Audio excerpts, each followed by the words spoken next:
Mais ni la grâce du divin Rédempteur, ni l'intercession puissante de sa mère, qui est aussi notre mère spirituelle, ni sa très grande sainteté ne pourraient nous conduire au port du salut si à celle-ci ne correspondait notre volonté persévérante d'honorer Jésus-Christ et Marie par la sainte imitation de leur sublime vertu.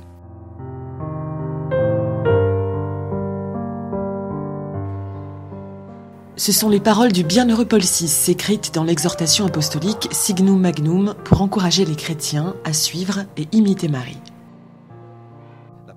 Les premières vertus de la très sainte Vierge Marie ne résident pas en des choses extraordinaires, mais bel et bien en des choses normales de son quotidien avec le Fils de Dieu dont elle prenait soin. Et c'est là sa seconde vertu, la responsabilité et le vivre ensemble. Ces vertus sont présentes dans les lieux saints liés à la Vierge Marie, à commencer par la même ville de Nazareth.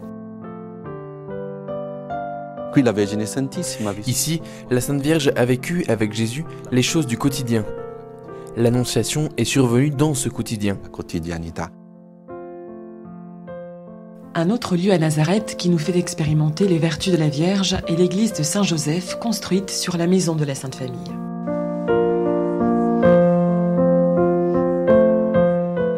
Ici, nous pouvons imaginer Marie qui prend soin de Jésus, de Saint-Joseph, leur faisant à manger ou faisant de la couture.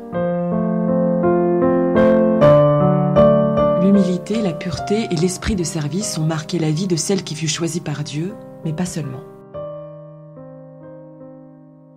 Ma certamente le virtù più grandi di Maria le troviamo. Les plus grandes vertus de Marie, nous les trouvons dans la basilique du Saint-Sépulcre, au pied de la croix.